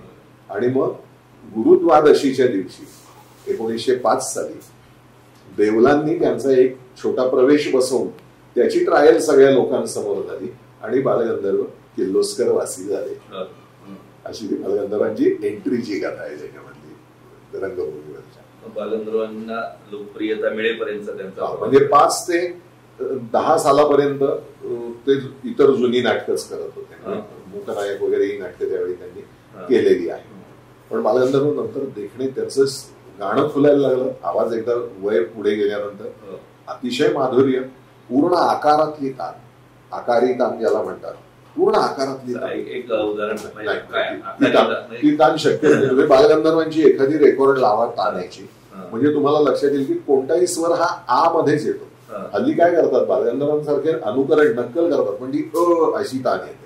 म्हणणं येते. बालगंधर्वांचा गाताना आ म्हणजे आ पूर्ण असायचा. पूर्ण म्हणजे तुम्ही त्यांचा धर्मात्मा सिनेमा बघा त्याच्यामध्ये त्यांनी जे ताना घेतले किंवा गायले त्याला सुद्धा पूर्ण आहे. आणि ते कॅमेऱ्याला सुटेबल नाही. ते दिसताना फार हे दिसतं पण ते रंगभूमीला उपयोगी आहे. म्हणून तुम्हाला त्यांची आकारी तान पाहिजे असेल तर शांताराम बापूंचा धर्मात्मा सिनेमा बघा. त्यात बालगंधर्वांची आकारी तान नक्की कळते अगदी आपल्याला. हे एक वैशिष्ट्य झालं तानेचं. पण बालगंधर्व गायकी जी गाजली आणि मराठी माणसात जी रुजली तर ती त्याची वैशिष्ट्य तुम्ही काय करता काय नाही. कसं झालं पहिलं लक्षात घ्या की पूर्वीच्या बंदिस्त काळातल्या बंदी हळूहळू उलगडत चालली होती. एक काळ असा होता की मध्यमवर्गीय पांढरपेशा समाजाला संगीत ऐकायचं तर ते देवळात कीर्तनकाराकडनंच ऐकायला मिळायचं. बाकी कुठे नव्हतं. जो अडाणी किंवा कष्टाची कामं करणारा होता तो तमाशाच्या राऊंडीत जाऊन गाणं ऐकायचा. धनिक व्यापारी वर्ग होता तो नायकिणीच्या कोठीवर जायचा गझल ठुमरी टप्पा ऐकायला. तिथे बाकीचे जाऊ शकायचे नाही. आणि शास्त्रीय संगीत हे राजवाड्यांमध्ये राजगायकांकडे होतं. तिथे आपण पोहोचणं शक्य नव्हतं. ही सगळी बंधनं तोडली कुणी तर संगीत नाटकाने आणि सगळं दुनियेचं संगीत नाटकामध्ये आलं. म्हणजे आपल्याच देशातलं आलं नाही, सगळ्याकडचं. कर्नाटकातलं आलं, गुजरातेतलं आलं, बंगालमधनं आलं, सगळीकडनं संगीत आलं आणि ते या नाटकात आलं. म्हणून संगीत नाटकाचं वैशिष्ट्य हे विशेष आहे त्याच्यामध्ये. हा, तर बालगंधर्व हे या सगळ्या प्रकारच्या गायकींना त्यांचा आवाज फार छान होता. इथेच आपण पुण्याला बाजीराव रस्त्यावरती शनिवार चौकामध्ये भारत गायन समाज आहे, जिथे बखले बुवा राहायचे. बखले बुवांचे हे दोन मोठे गाजलेले शिष्य बालगंधर्व आणि मास्टर कृष्णराव संगीतकार हे त्यांच्याकडे तयार झाले. आणि मग बालगंधर्वांचं वैशिष्ट्य असं झालं की अतिशय देखणे म्हणा, अतिशय उत्तम अभिनय. पहिलं लोकांनी हे डोक्यातनं काढावं की ते बाईच्या आवाजात बोलायचे, तर नाही. ते नेहमीच्या आपला जो स्वर परमेश्वरी दिलेला आहे देवानी त्या स्वरामध्ये बोलायचे. फक्त त्याला बायकी आविर्भाव द्यायचे. असं कसं म्हणतेस सखी, असा कसं, असा आवाज काढायचे नाही. बाईचा आवाज नाही काढायचा, आवाज पुरुषाचा. म्हणजे पुरुष म्हणेल असं कसं म्हणतोय, तर बाईचं लागलं असं कसं म्हणतेस सखी. त्याला अनुभूती त्या स्त्रीत्वाची द्यायची, असंच ते करायचे. आणि म्हणून त्यांचा अभिनय, दिसणं, गाणं या तिन्हीमुळे बालगंधर्व गाजले, एका गोष्टीमुळे नाही. मला एक विचारायचं की बालगंधर्वांबद्दल कॅलेंडर काढलं महाराष्ट्र शासनाचे, कसं लिहिलं होतं की रूप गर्विता लज्जित व्हाव्या ऐसे असावे, दिसणे सुंदर, हसणे सुंदर, गाणे सुंदर, गंधर्वाचे सर्वच सुंदर. असं कशामुळे म्हणायचे? कारण ते अत्तराने आंघोळ करायचे प्रयोगाच्या आधी नाही. त्यांना युडिकोलन आवडायचं आणि ते जे त्यांचे शालू शेले नेसायचे ना, ते युडिकोलन मध्ये आधी बुडवायचे, पूर्ण भिजवायचा आणि तो ओला अंगावर नेसायचा पूर्णपणे. त्यामुळे ते रंगभूमीवर यायचे ना, ते आले की युडिकोलनचा वास असा पसरायचा सगळीकडे. हे त्यांची एक खासियत होती. म्हणजे जसं त्यांचं दिसणं उत्तम होतं, जसं त्यांचं गाणं उत्तम होतं, जसा त्यांचा अभिनय उत्तम होता, रंगभूमीवरचा वावर सुंदर होता, तसाच ते प्रेक्षकांचा इतरही विचार करायचे की मी आल्यावर त्याला सुगंध पण मिळाला पाहिजे आणि दाग दागिने किंवा हे जे असायचं तेही त्याला सर्वोत्कृष्ट दिसलं पाहिजे. खरं तर मी कधी अशी गळ्यात माळ बिळ घालून कुठे जात नाही, पण आज गंधर्वांबद्दल बोलायचं म्हटलं गंधर्वांचं एक गोष्ट आपल्याकडे दागिना एक घालून जायचा आपण कुठला तरी. हे प्रेक्षकांसाठी असायचं. रंगभूमी नाटक संपलं, रंग तोंडाचा उतरला की यातली कुठल्याही गोष्टी त्यांच्या जवळ नसायच्या. एक अर्धीचे विजा आणि कोपरी घालून ते बसायचे. युडिकोला नावाचं फ्रेंच सेंट हा कुठे मिळतो, अप्रतिम असतो, युनिक आहे तो, युनिक आहे. बालगंधर्वांबद्दल असंही बोललं जातं की जेव्हा ते स्त्री वेशात अभिनय करायचे तेव्हा ते नाट्यमंदिर किंवा नाट्यगृहामध्येच करायचे, पण बाहेर पण कधी असं ते गेलेत का, असं काही आहे, घडलंय का? प्रसिद्ध माणसाच्या मागे आख्यायिका चिकटतात. याच्यामध्ये दोन गोष्टी आहेत. एक म्हणजे बालगंधर्व असा सवंगपणा कधी करत नसत. आजच्या काळात केला जातो लोकांकडनं, पण बालगंधर्वांच्या काळात अशी पद्धत नव्हती. नाटक हे नाटक, तिच्या तिथे. ते झालं की बालगंधर्व कुठेही जाताना म्हणजे समाजात वावरताना पुरुष म्हणूनच सगळीकडे वावरायचे. ही आख्यायिका नंतर चिकटते या लोकांना येऊन की बालगंधर्वांनी हे केलं. बालगंधर्वांनी कधी स्वतःच्या घरी साडी नेसली नाही आपल्या घरी, नंतर पुढे हळदी कुंकवाला गेले नाही. आणि याच्यात दुसरा भाग असा आहे की त्यावेळेच्या आमच्या पूर्वज स्त्रिया त्या एवढ्या वेड्या होत्या की त्यांना साडी नेसलेला पुरुष आणि खरी बाई यातला फरक कळू नये. एवढ्या का त्या वेड्या होत्या की त्यांना कळलं नाही हळदी कुंकू घेऊन गेले बालगंधर्व, असं कसं शक्य. पण या आख्यायिका या आख्यायिकेनं काय होतं तर त्या माणसाचा मोठेपणा अजून मोठा केला जातो. मॅग्निफाईड इमेज आपण ज्याला म्हणतो ना, तो मोठा करण्याचा हेतू त्यामागे असतो, त्यात वास्तव नसतं. वास्तव त्यात काही नसतं. सर, सध्याच्या काळात संगीत नाटक कमी होऊन गद्य नाटकांची लाट का आली, त्याबद्दल हा प्रश्न आपण पाहिजे तो थोडासा नंतर घेऊया. आपण 1920 पर्यंत आलोय. आता आपण बालगंधर्वांच्या प्रवेशात पण थोडा पुढे जाऊया. सगळी वाटचाल आपण हे करतोय, तर ते या काळात आल्यानंतर आपण हे करूया. तर बालगंधर्व आणि मग बालगंधर्वांचं युग हे साधारणपणे 1930-35 पर्यंत चालतं. मग पहिलं काय झालं, पहिलं बालगंधर्वांचं स्वतंत्र त्यांना पुढे ठेवून भूमिका लिहिलेलं नाटक कुठलं आलं तर ते मानापमान नाटक. आणि हे लक्षात घेतलं पाहिजे की पूर्वीच्या काळी आणि आत्ताच्या काळी नाट्य लेखनाच्या हेतूंमध्ये फरक आहे. तुम्ही म्हणलात त्या प्रश्नाला थोडंसं हे होतं की हेतूमध्ये फरक आहे. पूर्वीच्या काळी मी काहीतरी दिलं पाहिजे समाजाला, मी काहीतरी शिकवलं पाहिजे, हा हेतू होता. आता हेतू असा आहे की समाजाला काय ज्याचं तो बघून घेईल, मी आता फक्त करमणूक करेन. आणि म्हणून आता सगळे हास्यकारक विनोदी अशी नाटकं का चालतात, तर आता कुणाला काही देण्यासारखं राहिलं नाही. त्या काळामध्ये समाजात स्थित्यंतर होत होतं, त्यामुळे प्रत्येक लेखकाला काहीतरी द्यावंसं वाटत होतं. प्रबोधनात्मक नाटक, हा म्हणजे करमणुकीमधनं प्रबोधन. आता मानात्मक काय, त्या काळात संस्थानिक होते, ब्रिटिशांचे तनखे खात होते. शौर्य कुठे गेलं तुमचं, हा प्रश्न मानात्मक की तुमचं शौर्य कुठे गेलं. आणि म्हणून मुलींना काय संदेश दिला त्यांनी, तर ज्याच्या मनगटात बळ आहे त्याच्यावर प्रेम करा, त्याच्याशी लग्न करा.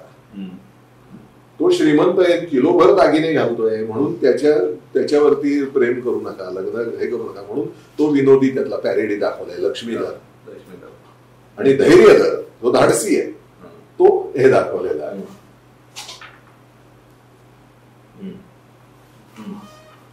असं हे म्हणजे ते दाखवण्याचा हेतू होता की मुलींनी कुणावर प्रेम करावं. तर आपण तर तो त्यामागचा हेतू होता, हे करण्यामागचा, लेखनामागचा. आणि त्यांची आधी 5 गद्य नाटकं गाजलेली आहेत. त्यांच्या एका नाटकावर ब्रिटिशांनी कीचकवधूवर बंदी आणलेली आहे.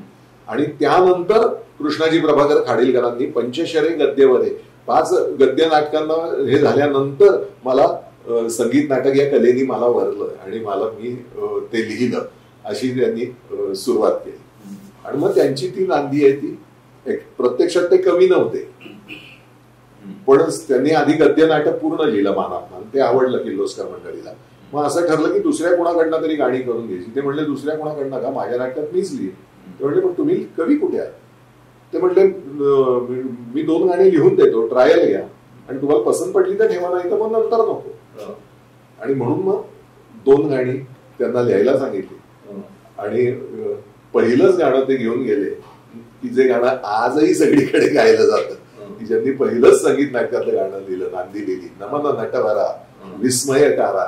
मगाशी जे समजावून सांगितलं, आत्मविरोधी कुतूहल धरा, कालिदासाच्या त्या श्लोकाचं हे सुंदर मराठी रूपांतर की नमन नटवरा विस्मयकारा आत्मविरोधी कुतूहल धरा.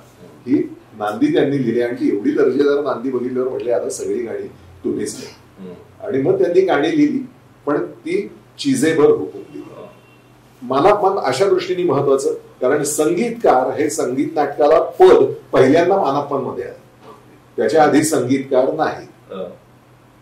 म्हणजे उद्या तुम्ही काम करताय नाटकामध्ये आणि तुम्हाला वाटलं की हे गाणं मी या चालीत गायलं तर मला बहार आणता येईल, तुम्ही त्या चालीत गा. प्रिये पहा याच चालीत गायलं पाहिजे असा आग्रह नव्हता.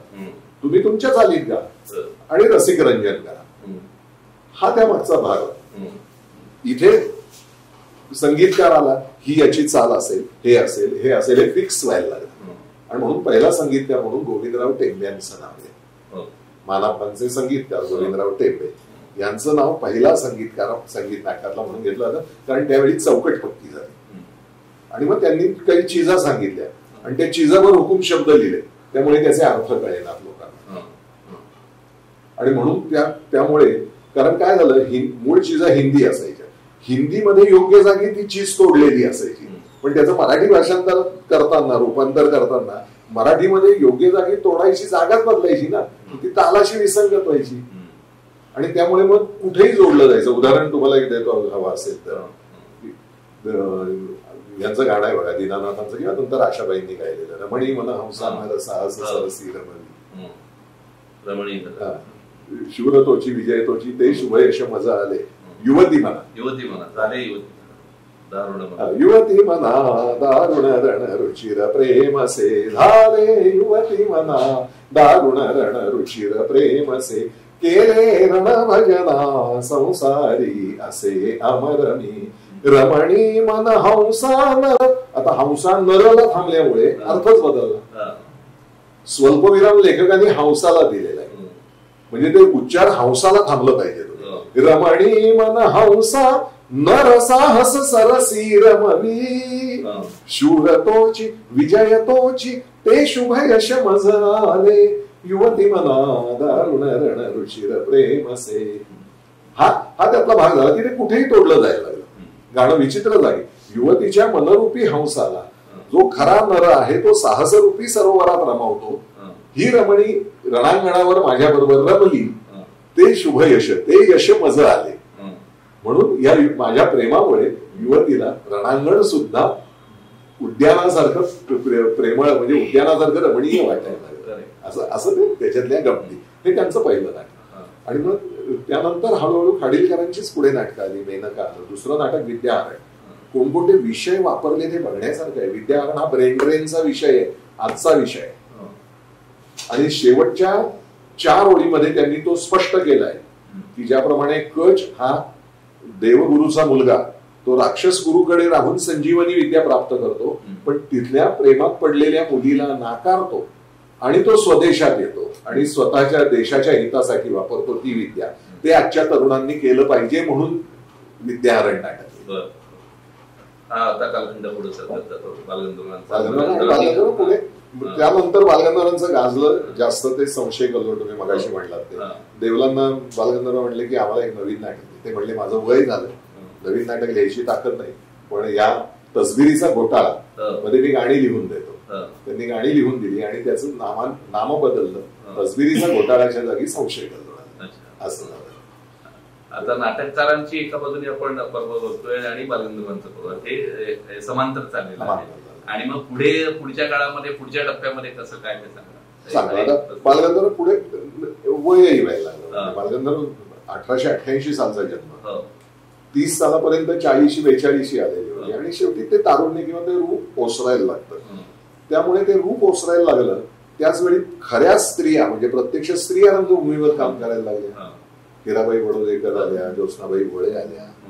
त्या प्रत्यक्ष स्त्रियाच आपापल्या भूमिका करतायत म्हणल्यावर पुरुषांनी स्त्री भूमिका करण्याचा गंमतच गेली त्याच्यामधली, ती नाहीशी झाली. आणि त्यामुळे बालगंधर्वांचं संशय कल्लोळ, त्यानंतर गाजलं ते एकच त्याला ट्रॅजेडी. गडकरी यांची सगळ्यात उत्तम ट्रॅजेडी एकच त्याला गाजली. आणि तिकडे शेवटी कान्होपात्रा त्यांचं गाजलं. याला समांतर याच कालखंडामध्ये दीनानाथ मंगेशकर आले, किर्लोस्कर मधनाच आले. दीनानाथ मंगेशकर किर्लोस्कर नाटक मंडळीतनाच आले आणि त्यांनी त्यांची जी नाटकं गाजली त्याच्यामध्ये मानात्मांत अफाट गाजलंच त्यांचं. आजही धैर्यधाराच्या कित्येक चाली या दीनानाथांनी बदललेल्या चाली आपल्याला माहिती आहे. मूळ चाली आता माहीत पण नाही लोकांना. अशी अवस्था. इतक्या ताकदीचा माणूस होता. म्हणजे गुणग्राहकता कशी त्या काळातही होती. बालगंधर्वांनी जेव्हा दीनानाथांचं गाणं पहिल्यांदा ऐकलं, दीनानाथांचा जन्म 1900 सालला मला वाटतं, तर त्यामुळे बालगंधर्वांपेक्षा 12-13 वर्षांनी ते लहान. पहिल्यांदा जेव्हा त्यांनी गाणं ऐकलं तेव्हा ते म्हणले अरे हा मुलगा मला आधी मिळाला असता तर मी मंगेशीपासून माझ्या कंपनीपर्यंत रुपयाच्या पायघड्यांवर नाही आला असता. ही ताकद, ही गुणग्राहकता, ही गुणग्राहकता. आता अगदी 4 वाक्यांमध्ये दीनानाथांच्या आणि गडकरी युग सुद्धा पुढे झालं, तर त्या दोन्ही युगांविषयी त्यांच्या संगीताविषयी. दीनानाथरावांना इतकं पाल्हाडीत गाणं गायला आवडायचं. तो आशय कमीत कमी वेळात व्यक्त व्हायला हवा असं दीनानाथांचं मत असायचं. आणि त्यामुळे त्यांची गाणी बघा रंगभूमीवरची छोटीशी आहे पण इतकी तेजस्वी आहे, आक्रमक आहे की ती ऐकताना एक आपल्याला अशी झटका बसल्यासारखं होतं, जाग येते, फाडकन अंगामध्ये येतं ते गाणं. म्हणजे दीनानाथांचं गाणं किती आक्रमक. ते छोटा गंधर्वांना लहानपणी छोटा गंधर्व लहान असताना दीनानाथांकडे शिकायला पाठवलं. त्यांचा गळा बालगंधर्वांसारखा नाजूक गायकीचा, म्हणजे कोमल गायकीचा, नाजूक म्हणण्यापेक्षा कोमल गायकीचा गळा त्यांचा. ते म्हणले मला नाही हे गाणं जमणार, हे एवढं तेजस्वी एवढं आक्रमक गाणं मला नाही जमणार. जगी हा खास त्यांनी वेगळी लिहून घेतली. मुख्य सांगायचं म्हणजे ते सावरकर भक्त अत्यंत, त्यामुळे त्यांनी सावरकरांकडनं नाटकं लिहून घेतली.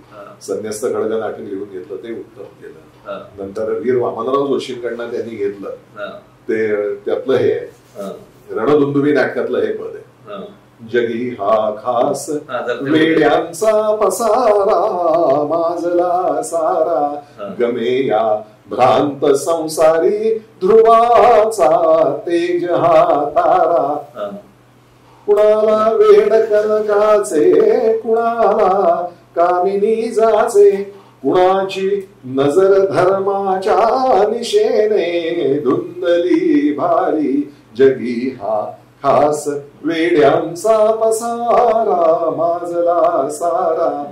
ही त्यांची गाण्याची गायकीची पद्धती. म्हणजे आशय घन तर होतच, आशय पूर्ण जास्त आणि सोपे शब्द. दीनानाथांच्या काळामध्ये शब्द सोपे होत गेले. जे खाडीलकरांचे शब्द भयंकर अवघड, कुवलय तव मुख तिला अजी कमला, विनवी तुला मला दे हाता शरणागता. मराठी माणसाला याचा अर्थ पटकन उलगडायचा नाही. आणि गडकरी हे कमी आयुष्य 32-33 वर्षाचंच आयुष्य गडकरी यांना लागतं. 12व्या वर्षापर्यंत गडकरींना उत्तम मराठी बोलताही येत नव्हतं, कारण त्यांचं बालपण सगळं गुजरात येत गेलं. आणि ते इथे तेव्हा त्यांच्या वतनावर म्हणजे त्यांची जी जागा होती इथे खोपोलीच्या जवळ कुठेतरी तिथे आले. त्यानंतर ते मराठी शिकले. मग ते किर्लोस्कर नाटक मंडळीमध्ये मुलांना शिकवायला होते म्हणून मास्तर, गडकरी मास्तर. आणि त्यांनी जी नाटकं लिहिली म्हणजे त्याच्यामध्ये पाश्चिमात्य नाटकांचा त्यांचा अभ्यास दांडगा होता आणि त्याच्यावर त्यांनी नाटकं लिहिली. त्यांचं शेवटचं नाटक लिहून झालेलं ते भावबंधन, की जे दीनानाथांनी त्यानंतर केलं ते भावबंधन. म्हणजे भावबंधनचं शेवटची ओळ लिहिली त्यांनी आणि त्यानंतर अर्ध्या पाऊण तासांनी त्यांचं निधन झालं. इतकं शेवटपर्यंत नाटकामध्ये असलेला असा हा माणूस, हा एक वेगळंच म्हणजे गडकरी हे वेगळंच रसायन आहे. गडकऱ्यांची भाषा, त्यांचे म्हणजे कर्ता कर्म आणि क्रियापद हे किती दूर दूर अंतरावर असू शकतं हे गडकऱ्यांच्या भाषेत समजतं. आणि कर्ता कर्म क्रियापद किती निकट असू शकतं हे देवलांच्या भाषेत. देवलांचे वाक्य अतिशय छोटी सुटसुटी सहज समजायला. आणि गडकऱ्यांची कुठच्या कुठे म्हणजे आता एक वाक्य सांगितलं तर इथे तुम्ही बायका तुम्हाला पण कळणार. म्हणजे सुधाकराचं एक वाक्य आहे की ती त्याची बायको बाळणपणासाठी माहेरी जाते, सिंधू बाळणपणासाठी माहेरी जाणार आहे. तर ते म्हणतात की तुमच्या बायकांचं एक बरं असतं, हक्काची रजा तुमता तुमता जितक्या दिवसांची तितक्याच महिन्याची होते. सांगावा इथल्या बाईनी अर्थ. हे बायकांच्या संदर्भातलं वाक्य आहे. एकाही बाईला त्याचा अर्थ समजणार नाही की हक्काची रजा तुमता तुमता जितक्या दिवसांची तितक्या महिन्यांची. आता मी शेवटच्या अर्ध्या वाक्याचा उलगडा करतो, बाकी प्रेक्षक समजून घेतील असं आपण समजूया. नाही नाही हक्काची रजा कुठली बायकांची हे तरी डोक्यात आला. हक्काची रजा ती तुमता तुमता बाळणपणा गेल्यावर 4 महिन्यांनी बायको परत येते, जितक्या दिवसाची तितक्या महिन्याची. ही जी रचना आहे ही बेतनं ज्याला म्हणतात, हे वाक्य बेतनं. गडकरी बेतकाम करायचं. आणि त्यांची पदांविषयी गडकऱ्यांनी पद लिहिले, पण गडकऱ्यांना ना पद लिहिण्यापेक्षा म्हणजे ते कवी असतानाही त्यांना नाट्यपद लिहायचा कंटाळा होता. ही एक मला न कळलेली गोष्ट. म्हणजे ही समांतर गोष्ट आहे. पुढे कानेटकरांनाही कवी असतात म्हणजे वडील तर गाजलेले कवी आणि ते स्वतः कवी, पण तरी नाट्यपद लिहायचा कंटाळा कारण माहित. पण गडकऱ्यांनाही तो हे होता, त्यामुळे त्यांच्या नाटकातली काही पद ही BC गुर्जरांची आहे एकच त्याला म्हणतात. नंतर यांनी लिहिलेली आहेत त्यांच्या गुरूंनी श्रीपाद कृष्ण कोल्हटकरांनी लिहिलेली आहे. अशा वेगवेगळ्या लोकांनी लिहिलेली आहे. खरं तर थोडासा त्याचा अभ्यासच करायला लागेल, विचार करायला. पण नाचत ना गगनात नाथ वगैरे असू शकतो, पण मी I am not sure about. तेवढ्या खात्रीने ते सांगू शकत नाही, कारण ते आमच्या डोक्यात ती सरमिसळ आहे सगळी. 40 नंतरचा गडकऱ्यांचा कालखंड आपण गडकरी 32 वर्षाचे. नाही 1900 किती नाही नाही नाही 40 काय. गडकरी स्वतःचा एकच प्याला पाहिला पण जिवंत, म्हणजे 16 साली एकच प्याला आलाय. त्याच्या आधीच केव्हा तरी त्या सुमारास त्यांचा देह प्रारंभ झालेला. पुढे त्यांना मिळालंच नाही. ही सगळी अल्पायुषी ठरली. दीनानाथ मंगेशकर 42व्या वर्षी, किर्लोस्कर 43व्या वर्षी, गडकरी 32व्या वर्षी. बालगंधर्वांना दीर्घायुष्य लाभलं. बालगंधर्व 67 सालापर्यंत होते. पुण्यातल्या बालगंधर्व रंगमंदिराचं मंदिराचं मूळ भूमिपूजन त्यांच्याच हस्ते झालं, ते लक्षात येतं. आपण आता साधारण 30-40 पर्यंत. आणि त्यानंतर स्थित्यंतर होत गेले. पुढचं स्थित्यंतर काय? पुढचा असा विषय मगाशी म्हटलं तसं की बायका यायला लागल्या प्रत्यक्ष.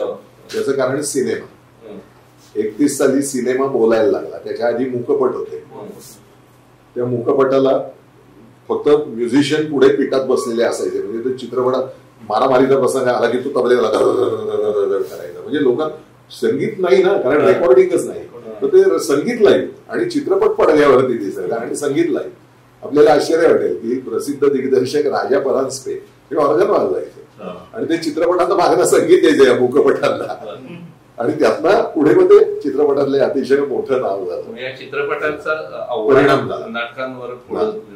ती मोठी माणसं एकतर वयस्क होत गेली जी गाजलेली होती ती. नंतर चित्रपटात प्रत्यक्ष स्त्री दिसते, नाटकात प्रत्यक्ष स्त्री दिसते म्हणल्यावर ही नाटकं बंद पडली. चित्रपटामध्ये गाण्याचा पिरियड कमी झाला. तुम्ही सुरुवातीचे चित्रपट बघा, त्यात असं 10 मिनिटं गायलेत, स्टेजवर गातात ना तसंच गायला येतो त्यावेळेचं, कारण ते त्याचं स्टेजवरच लोक तिकडे गेले. मग नंतर ते लक्षात आलं की 10 मिनिटाचं गाणं पडद्यावर नाही चांगलं दिसत. मग ते कट कट कट लहान लहान लहान लहान होत आता ते 3 मिनिटाच्या आत आले. पण ते हळूहळू कमी होत गेलं आणि त्यामुळे चित्रपटामध्ये पटकन भाव व्यक्त झाला पाहिजे म्हणून भावगीतं आली. आणि मग त्यानंतरचे जे लेखक आहेत मामा वरेरकर आणि आचार्य आत्रे, सगळ्यात मोठे पत्रकार, तुम्ही पत्रकार मंडळींसाठी सांगतो की पत्रकार असलेले, म्हणजे गाजवली रंगभूमी ही पत्रकारांनी.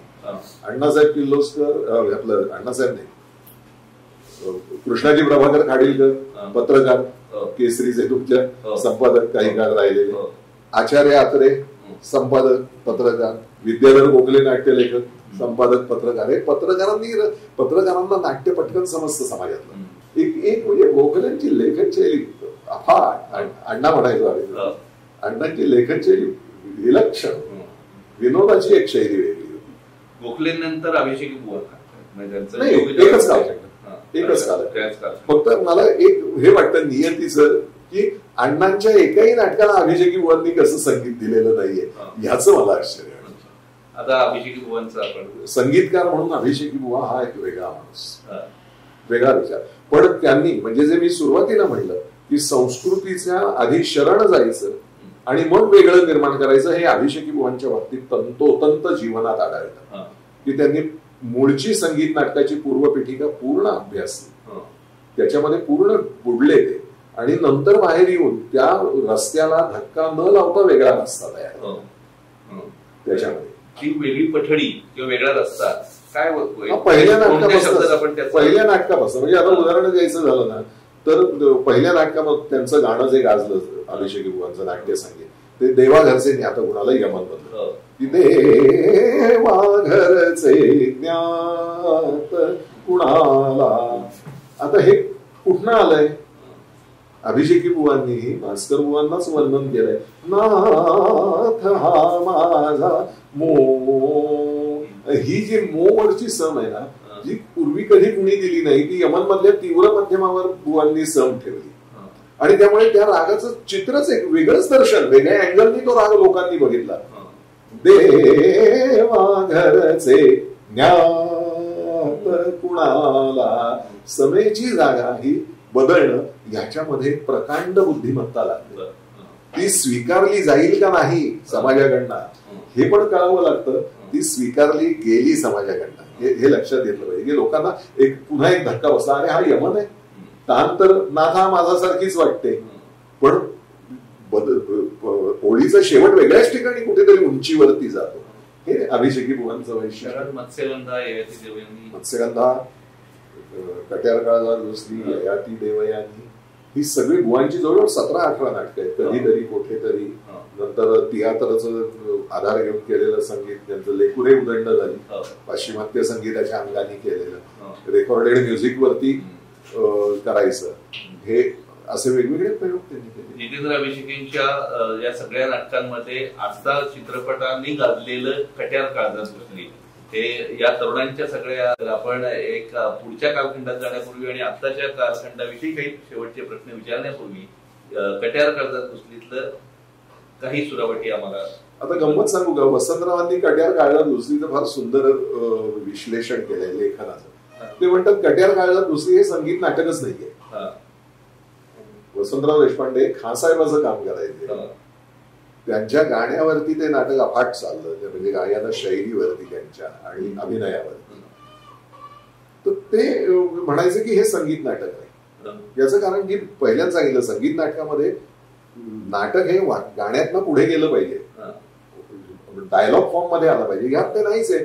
दोन गायकांच्या घराण्यांवरची चर्चा आहे, त्यामुळे आता तू गाणं म्हण, आता तू गाणं म्हण, आता तू गाणं म्हण, अशी त्यात गाणी आली. म्हणजे खासाहेब सदाशिवला म्हणतात मला तुझा गळा ऐकायचं बघायचा आहे काय येतो, आता तू गाणं म्हण, किंवा तो गाणं म्हणतात. ही अशा पद्धतीने आलेल्या गाण्याला ते संगीत नाटक मानत नाही. पण त्यातली स्पेसिफिक फरमाईश आहे. हा नाही सांगतो ही दोन गुरु आहेत, तर एका गुरुचं शांत आणि ठाय लयीतलं गाणं आणि एका गुरुचं आक्रमक गाणं. तर ती जी चीज आहे ती चीज दोन्ही पद्धतीने दोन्ही शैलीने आम्हाला सांग. त्याच्यामध्ये खरं तर नाटकामध्ये प्रत्यक्षात पंडितजी आणि यांचा संघर्षच दिसत नाही, तो घडतच नाही नाटकामध्ये. त्याच्याबद्दल चर्चा घडते संघर्षाबद्दल, पण संघर्ष घडत नाही. आणि हे काम बुवांनी केलं. बुवांना, अभिषेकी बुवांना साहित्याची उत्तम जाण होती. नाटकात एक वाक्य आहे पंडितजींच्या तोंडी की खासाहेबांचं गाणं अर्धवट आहे. अर्धवट म्हणजे काय, तर गाणं एकतर डोक्याने गाणारे कलाकार असतात, नाहीतर गळ्याच्या चमत्कृतीवर गाणारे कलाकार असतात. म्हणजे खूप भावनेनी गाणारे असे, म्हणजे भावनेनी ओथंबून जातात. पण दिमाग और दिल इसके बीचों बीच आदमी का गला होता है. या दोन्हीचा बॅलन्स ज्याला सांभाळता येतो तो खरा गायक ना. आणि ते पण खासाहेब हे अर्धवट आहे, कारण यांना कळत नाही. म्हणून ते दर्शन कुठे करायचं होतं अभिषेकींना, तर ते त्यांना संधी मिळाली घेई छंद मकरंद. पंडितजींचं हे घेई छंद मकरंद हे एक चिंतन आहे, ही एक फिलॉसॉफी आहे. आणि ती मांडताना पंडितजी शांत स्वरामध्ये मांडतात. त्याच्यामध्ये सालग वराळीमध्ये घेई छंद मकरंद हे छंद मकरंद प्रिय हा मिलिंद मधुर सेवनानंद स्वच्छंद हा धुंद घे छंद. हे एक तत्वज्ञान मांडताना इतक्या शांतपणे समजेल असं मांडलं पाहिजे. पण ते तत्वज्ञान आहे हे न समजल्याने काहीतरी चमत्कृती केली पाहिजे. हे डोक्यात असणारे खास आहेत, त्याला हे छंद मकरंद प्रिय हा मिलिंद असं आदळआपट करत ते गाणं म्हणतात. खासाहेबांचं गाणं अर्धवट आहे हा डायलॉग झाला, पण तो प्रत्यक्षात दिसला पाहिजे हे अभिषेकी बुवांना माहित होतं. आणि तो कसा दिसेल तर त्यासाठी त्यांनी ही रचना केली की ते अर्धवट गाणं म्हणजे काय की नुसतं डोक्याने गाणं, भावनेचा स्पर्शच नाही त्याला. घेई छंद मकरंदला भावनेचा स्पर्श नाही, नुसती आक्रमकता, तानबाजी, सट्टे, पळते, चमत्कृती, टाळ्या. तसंच सुरतपिया गीत त्या पद्धतीचं नाही. सुरतपिया ही ओरिजिनल चीज आहे, हे लेखकाने लिहिलेलं गाणं नाहीये, हे पहिलं लक्षात ठेवा. ही मुळातली बंदिशच आहे. अभिषेकी बुवा पुन्हा इथे श्रेष्ठ ठरतात. या नाटकात तसं म्हणाल तर हिरोईनच नाही, दोन हिरोतला संघर्ष आहे. हिरोईनला म्हणजे बायकांना त्यातल्या तोंडी लावण्यापुरतं का नाटकामध्ये. त्यामुळे जी झरीना खासाहेबांची मुलगी सदाशिवच्या प्रेमात पडते, तिचं प्रेम व्यक्त कसं होणार, तर ते व्यक्त होण्यासाठी म्हणून त्यांनी 3 चीजा वापरल्या. या अभिषेकी बुवांनी स्वतःच्या बुद्धीने वापरले, त्या लेखक किंवा दिग्दर्शकांनी वापरल्या. या संगीत दिग्दर्शकाचंच एक क्रिएशन आहे.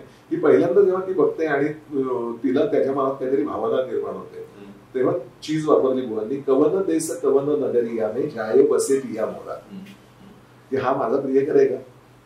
एक साशंकता, कवन देश कवन नगरिया में जाय बसे पिया मोरा, ही साशंकता त्याच्यामध्ये. दुसरं, ती त्याला घरामध्ये लपवून गाणं ऐकायला लावते आणि तिला लक्षात असतं की आपल्या बापाला कट्यारेनी या राजकट्यारेनी एक खून माफ आहे, जर सापडला चुकून तर याचा मुर्दाच पडणार आहे, जाईल. आणि तरी देखील ती त्याच्या जिद्दीखाती त्याला ऐकवत असते. त्यावेळी खुश रहे सनम मेरा, त्याला लपवलंय, तो सलामत राहावा, खुश रहे सनम मेरा, जहा जाए हमारी तरफ नेक नजर वो ध्यान रहे, ही त्याला सूचना आहे. आता खास आहे, पण ही भावना झरीनाची आहे, ती त्यातनं व्यक्त होते. आणि तिसरं, तो निघून जातो. तोच म्हणतो की मी इथे थांबलो ते तुझ्यामुळे, पण मी तुझ्यासाठी नव्हतो थांबलो. तू गैरसमज करून घेतेस की तुझ्या प्रेमात मी पडलोय, नाही, मी संगीताच्याच प्रेमात आहे. मी संगीतासाठी थांबलो तुझ्यामुळे, पण तुझ्यासाठी नव्हे म्हणून तो निघून जातो. त्यावेळी शेवटची ती चीज आहे ही सुरत पिया की न छिन विसुर आहे. प्रियकराची सुरत मी क्षणभरही विसरू शकत नाही. हर हर दम उनकी याद आहे. प्रत्येक क्षणाला मला त्याची आठवण येते. ही ह्या चिजा घालण्याला एक प्रकांड बुद्धिमत्ता ही सुरावट होऊ दे. मग आपण शेवटच्या प्रश्नाकडे वळूया की आताच्या काळातले संगीत नाटक याचं आव्हान कसं आहे. सुरत पिया एक सुरावट म्हणजे आम्ही काय ठीक आहे वेगवेगळे 5-6 राग आहेत. मी काही राग संगीत शिकलेलं नाही पण तरी मी मगाशी आपण दिग्दर्शक आहात. सुरत पिया की न छिन बिसुराए, सुरत पिया की न छिन बिसुराए, हर हर दम उनकी याद आए, हर हर दम उनकी याद आए. सुरत पिया की न छिन बिसुराए, नैनन और न को समाए, नैनन और न को समाए. पर बिगड़ी को मेरे नाही गेलं. बिगड़ी को मेरे कोण सांगतो तडपा तर मुंबईला तडपा त्याच्या आधीची दुसरा अंतरा आधी अंतरा आठवून घेतो मी. मला हे म्हणायला लागेल अशी कल्पना नसेल ते डोक्यात नव्हतं. गुगली होता.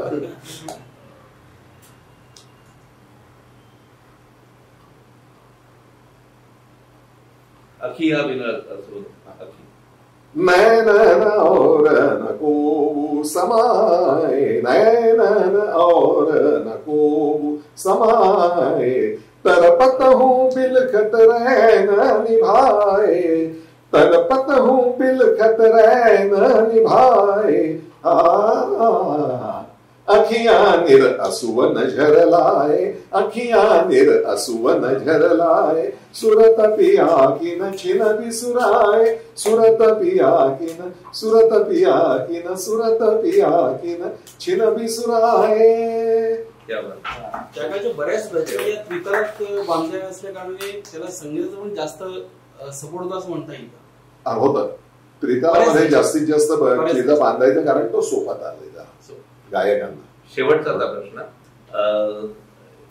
आताच्या काळामध्ये संगीत नाटक टिकावं आणि ते पुढच्या पिढी पुढे नव्या पिढीला संगीत आवडतं, संगीत नाटकातल्या चिजाही आवडतात, पण एकंदर त्याचा आटोपशीरपणा आपण जे सुरुवातीला उल्लेख केला 2 अंक 10 अंक 2 अंक या सगळ्या आटोपशीरपणा आणि हे सगळं सांभाळून संगीत नाटक कात टाकून परत उभं राहील का, राहण्यासाठी संगीत रंगभूमी काय करते आहे आणि आपण त्यातले एक ज्येष्ठ कलावंत आणि निर्मिक आहात तर नेमकं काय करते आहे, काय जाणीवेनं आपण या सगळ्याकडे पाहत आहात. खरं सांगायचं तर आत्ताचा काळ संघर्षाचा आहे. संघर्षाचा अशा दृष्टीने की ज्या काळामध्ये त्या काळामध्ये माझं गाणं किती वरच्या दर्जाचं होईल याचा कलाकार विचार करायचा, मला किती पैसे मिळतील याचा विचार कलाकारांनी केलाच नाही. त्या काळामध्ये माझी उन्नती म्हणजे माझी प्रगती म्हणजे काय तर माझं गाणं किती वरचं होईल. म्हणजे दीनानाथरावांना अतिशय गरिबी आलेली असताना सुद्धा देवाजवळ त्यांनी काय मागणं मागितलं असेल, कोल्हापूरच्या महालक्ष्मीला गेले होते तेव्हा माझा अर्धा स्वर आणखी वरती लागू दे. पैसे आणखी नाही मागितले, संपन्नता नाही मागितली, माझा स्वरच आहे. ही वृत्ती ज्या लोकांमध्ये होती ना त्या काळामध्ये संगीत बदललं. आता काय झालंय, आता 2020 साली आपण चर्चा करतो आहोत. आता पैसा हा तुमच्या प्रगतीचं किंवा तुमच्या स्टेटस ज्याला म्हणू आपण प्रतिष्ठा याचा मुख्य पाया हा पैसा झालाय आणि त्यामुळे तो पैसा कसा मिळाला याला महत्व नाहीये, तुमच्याकडे पैसा असणं याला महत्व आहे. याचा परिणाम कलाकारांवर काय होतो तर संगीत नाटकाचं काम करायचं असेल तर त्याला एक मुरलेपण यावं लागतं, मुरावं लागतं आणि मुरल्यानंतर गाणं येतं. स्टेज रंगभूमीवर उभं राहून त्याच्यातूनही त्याला अभिनय आला पाहिजे, कसं उभं राहायचं, हालचाली कशा करायच्या हेही कळायला पाहिजे आणि गाणंही दणकट असायला पाहिजे. ह्या सगळ्या गोष्टी करायला आजच्या तरुणाईला वेळ नाही.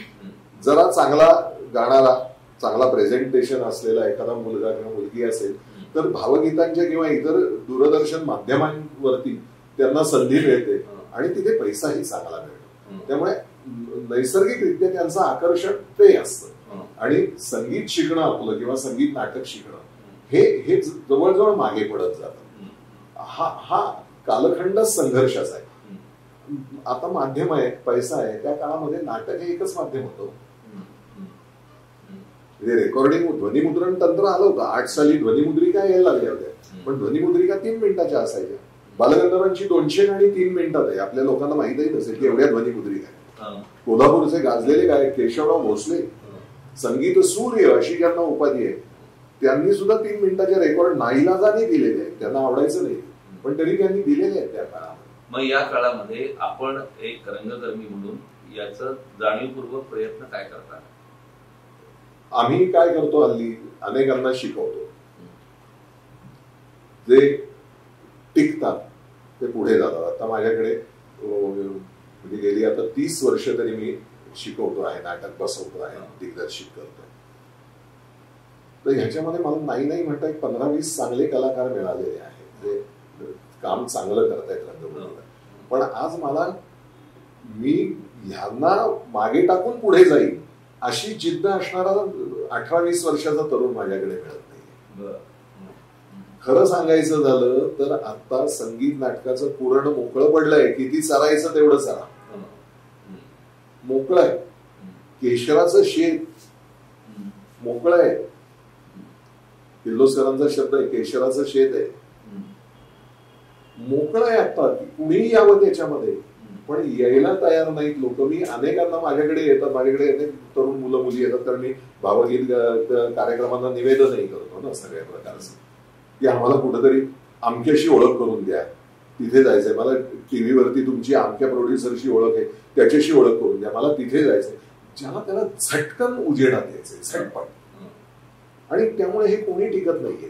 एक लक्षात ठेवा की सौभद्रातलं गाणं आज आहे, गायलं जात आहे, काल आलेल्या सिनेमातलं माहित नाहीये कोणाला. हे त्याच्यामध्ये झालं की हे अत्यंत एक तर कष्टाचं आहे, याचा रिटर्न लवकर मिळत नाही. म्हणजे हा खूप दीर्घकालीन संघर्ष करून जो उभा राहील तो येईल, पण जो 5 वर्ष याच्यात संघर्ष जीव टाकून करेल ना, त्याला पुढची 50 वर्ष काही करायला लागणार नाही एवढी मी खात्री देतो. 5 वर्ष एखाद्या मुलाने अत्यंत जीव तोडून संगीत नाटकावरती आव्हान आहे तरुण पिढीला. माझं आव्हान आहे. आणि दुसरं म्हणजे आव्हान स्वीकारायची तुम्ही तयारी दाखवा. तुम्हाला भविष्यकाळ निराशाजनक वाटतो का? काही आहे त्याच्यात? आपण निराशा वगैरे अशी बाळगण्याचे काही कारण, कालसंमत सुसंगत असतं ते घडतं. मी मगाशी म्हणले त्याप्रमाणे की ही नाटकं इतकी वर्ष चाललीच ना, आजही त्यांची नावं तुम्हाला पाठ आहेत. आपल्या कुणाचेच जन्म नाही आहेत त्यावेळी, आपल्या वडिलांचेही जन्म नाही आहेत त्यावेळी. 1880-82 सालची नाटकं आपण म्हणतोय त्यावेळी आपल्या आजोबांचे जन्म नाही आहेत, पण ती नाटकं आजही आहेत. याचाच अर्थ हे टिकाऊ आहे. पुढे कुणाला तरी एक जण त्याच्यातला असं सूर्य उभा राहतो की तो सगळं प्रकाश सगळीकडे आहे. 140 वर्ष टिकलेल्या या संगीत नाटकाच्या परंपरेला या पुढच्या काळातही अतिशय चांगला काळ येईल अशी सकारात्मक आणि अशी चांगली भावना व्यक्त करतायत रवींद्र खरे. आपण या आपल्या मैफिलीचा सुरुवात जी केली होती ती नांदीनी केली होती, आणि विनंती अशी आहे की आपण या मैफिलीचा शेवट जो आहे की आपण साकारलेल्या भीष्म या व्यक्तिरेखेचा एका संवादाने आपण या आपल्या सगळ्या रंगलेल्या मैफिलीचा शेवट करूया. पण त्याला थोडी पार्श्वभूमी सांगायला लागेल, चालेल? हो, बोला की भीष्म हा तरुण आहे, लग्नाच्या वयाचा आहे, आणि वडिलांचा एकुलता एक मुलगा आहे. आधीची 7 भावंड गेलेली आहेत, हा 8वा मुलगा आहे, आई गेलेली आहे. आणि अशा वेळी तो वडिलांनाच आदर्श आणि सर्वस्व मानतो की माझ्या वडिलांनी राजा असताना सुद्धा बायको मेल्यानंतर दुसरं लग्न केलेलं नाही, किती तिच्यावरचं उदात्त प्रेम आहे. आणि ज्यावेळी त्याला विदूषकाकडनं कळतं की तुझे वडिलांची मनस्थिती ठीक नाही, याचं कारण ते उदात्त प्रेम काही नाही, ते एका 16 वर्षाच्या कोळणीच्या प्रेमात पडलेले, कोळ्याच्या मुलीच्या, आणि तिच्याशी लग्न करायचंय. पण तिने अट घातलीये त्या कोळणीनी की तुमच्यापासून मला जो मुलगा होईल त्याला तुम्ही राज्य देणार असाल तर मी तुमच्याशी लग्न करेन. ती व्यवहारी आहे, तिने अट घातलेली आहे. आणि ती अट महाराज म्हणतात की माझा देवव्रत एवढा मोठा आता राज्यकारभार जवळपास तोच चालवतोय, तो असताना मी कसं हे करणार, हो कसं म्हणू तिला. आणि म्हणून महाराजांची प्रकृती खालावली. हे जेव्हा त्याला कळतं तेव्हा तो त्या विदूषकाची मान धरतो की नाही, असं शक्यच नाही, तू माझ्या पित्याविषयी असत्य भाषण करतोस. त्याच्यावर तो म्हणतो नाही, पाहिजे तर तुम्ही अमात्यांना विचारा, एकही शब्द असत्य नाही. तो खूप त्याच्या डोळ्यात खोलवर बघतो आणि म्हणतो माझ्याशी असत्य भाषण करण्याची तुझी प्राज्ञा नाही, पण तुझी वाणी असत्य ठरती तर मला फार सुख झालं असतं. असते सुखही माझं नष्ट झालं. कोणाही पित्याला पुत्रापाशी प्रकट करता येऊ नये असं शल्य, हेच ते लंपट शल्य. 18 वर्षांचं कडकडीत वैराग्य मातीत मिसळवणारं हेच ते शापित शल्य. गंगेसारख्या तपस्विनी संगे केलेल्या संसाराचं सार संपलं. अष्टवसूंचं भाग्यशाली पितृत्व मातीत मरगळू लागलं. अरे कुरुवंशाचं थोर सत्व आज चिखलात सरपटायला लागलं. या मानदंडाचं मस्तक तरी आता शुभ्र उरलंय का? उमेच्या दृष्टीत, कैलासाच्या दृष्टीत उमेच्या तपस्याचं तेज उरलंय का? प्रीतीच्या उदरात मला तर दिसताय विषारी नाग. भक्तीच्या डोळ्यात पडलंय फूल आणि निष्ठा ठरले वांझोटी. उरलाय फक्त एकच, विश्वाला व्यापून टाकणारं वासनेत वळवळणारं शल्य. अरे अरे अरे अरे, इथे आकाश गंगेवर सप्तर्षींची दाटी झाली आणि या राजप्रासादात मातलं फक्त एकच वखवखलेलं शल्य.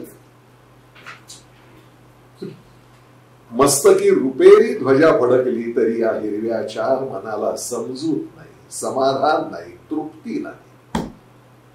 सृष्टीचे व्यापारच पालटल्यासारखे दिसतात. काळ असा आलेला दिसतो की यापुढे पुत्रांना पित्याचं लग्न लावावं आणि आपल्या माता पित्यांची मुलं मांडीवर खेळवीत आपलं उर्वरित आयुष्य घालवावं. वृद्धांचे दोहत पुरवण्यासाठी कोवळ्या कुमारांनी वानप्रस्थाश्रमात जावं आणि कुमारिकांनी फुलं वेचून आपल्या माता पित्यांचं शय्यागार सजवावं. आणि गंगामाई मातेने तेही केलं असतं. तुझ्यासारख्या तपस्विनीचे पाय या राजगृहाला लागणार असते तर हा देवव्रत बालकाच्या पावलांनी मातेच्या स्वागतासाठी धावला असता.